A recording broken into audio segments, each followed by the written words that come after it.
स्वाम इंटेलिजेंस की बात को आगे बढ़ाते हैं। Welcome back. स्वाम से हम क्या सीख सकते हैं? हम फोरेजिंग सीख सकते हैं, जानवर किस तरीके से खाना अपना जमा करते हैं। हम कम्युनिकेशन स्टाइल सीख सकते हैं। हम इंसान आपस में बातचीत करते हैं तो हमारे पास बहुत महदूद ज़रा है। मिसाल के तौर पे अगर मैं आपसे इस वक्त बात कर रहा हूँ तो मैं स्पीच के थ्रू बात कर रहा हूँ, मैं कह रहा हूँ और आप लोग सुन रहे हैं। तो मेरे पास ज़ुबान होनी चाहिए, आपके पास कान होने चाहिए सुनने के लिए। इसके अलावा कोई तरीका हो, अगर मेरी वीडियो आ रही हो तो मैं वर्बल कम्युनिकेशन कर सकता हूँ बॉडी लैंग्वेज से। मिसाल के तौर पे मैं हाथों से इशारे करूँ और मेरे हाथों और आंखों और पलकों के इशारों से आप कोई चीज़ समझ लें, ये दूसरा तरीका हो गया। तीसरा मिसाल के तौर पर टच हो गया, हमारे पास कोई शख्स चलता हुआ जा रहा है और मुझे उसको अपनी तरफ मुतवज्जा करना है तो उसके कंधे पर हाथ रख दूंगा तो पीछे मुड़ के देखेगा। तो टच का तरीका कर लें। आप टेलीपैथी को भी अगर मिला लें, मिसाल के तौर पे आप किसी घूर के देख रहे हैं और छठी क्या कहते हैं, हिस्ट जिसे कहते हैं, उसको भी अगर मिला लें तो हमारे पास ये कोई 4-5 तरीके हैं कम्युनिकेट करने के। सिर्फ चूंटियों के अंदर 23 तरीके हैं एक दूसरे कम्युनिकेट करने के। मिसाल के तौर पे एक तरीका है स्टिग्मर्जी। वो आते हैं इन्वायरमेंट के अंदर फेरोमोन छोड़ते हैं और दूसरी चूंटी आके उस इन्वायरमेंट से फेरोमोन को सूंघती है, अपना मैसेज पाती है और आगे चली जाती है। बिल्कुल इसी तरीके से मिसाल के तौर पर मैं आके चॉक बोर्ड के ऊपर, ब्लैक बोर्ड के ऊपर कोई चीज़ लिख दूँ, आप, मुझे पता होगा आप उस टाइम के ऊपर उस क्लासरूम में आएंगे, आप आते हैं बोर्ड पे कुछ पढ़ते हैं और आपको मैसेज मिलता है, आप आगे चले जाते हैं।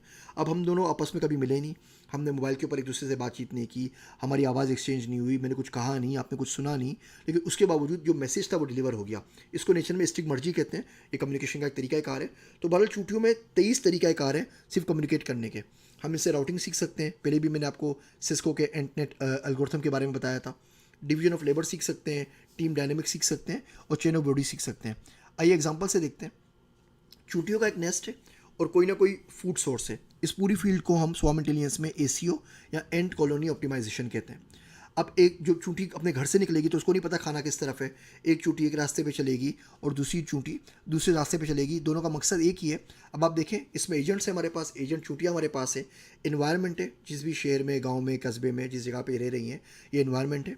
परसेप्शन है, ज़ाहिर बात है चूंटियाँ सूंघ सकती हैं, चूंटियाँ देख सकती हैं। हमारे पास गोल है, गोल दोनों का है कि हमें खाने की तलाशों में खाने तक पहुंचना है। एक्शन है, इनको चलना है, आगे चलना है, पीछे चलना है, सीधे हाथ पे चलना है, उल्टे हाथ पे चलना है, ये तमाम एक्शंस देती हैं।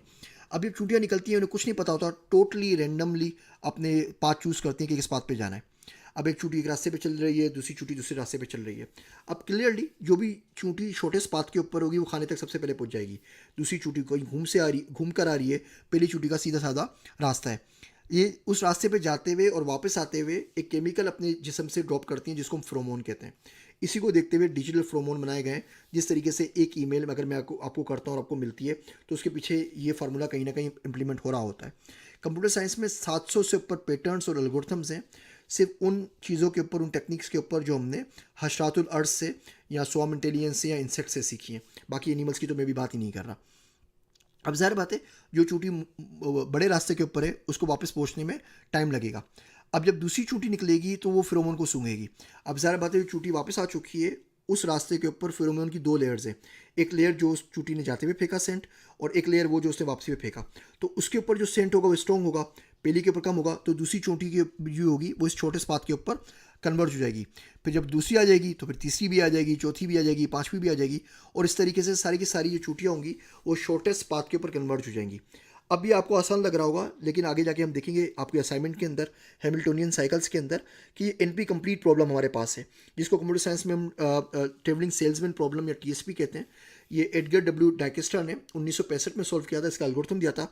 और अगर आपने अपने बैचलर्स के अंदर डेटा स्ट्रक्चर्स पढ़ा है तो आपने एल्गोरिथम ज़रूर पढ़ा होगा। तो ये सिंपल, बहुत तरीके से, बहुत आराम से सिंपल डिजिटल फेरोमोन फेंक के, चूंटियों को मैथमेटिक्स नहीं आती, चूंटियों की आंखें नहीं होती, इतना तेज़ आंखें होती हैं लेकिन इतनी दूर तक नहीं देख सकती, बहुत शॉर्ट साइटेड होती हैं। इसके अलावा इनके पास कोई सिरे से मेमोरी नहीं है, अपने लिए वे 3 से ज़्यादा कदम याद नहीं रख सकती, स्टेप्स याद नहीं रख सकती। उसके बावजूद ये लोग बड़े आसान तरीके से छोटे पाथ पे कन्वर्ज हो गई। इसीलिए हम कहते हैं जो नेचर है वो बहुत ब्यूटीफुल है, बहुत सिंपल है। इन्हीं एल्गोरिथम्स को रन देखते हुए, इनको समझते हुए हम कंप्यूटर साइंस के अंदर एल्गोरिथम्स बनाते हैं, और इसी पूरी फील्ड का नाम स्वाम इंटेलिजेंस है। अगली स्लाइड के ऊपर हम लोग बर्ड फ्लॉक्स के ऊपर बात करेंगे और बोइड्स रूल को पढ़ेंगे कि किस तरीके से सिंपल 3 रूल्स को फॉलो करते हुए हम बर्ड का फ्लॉक बना सकते हैं।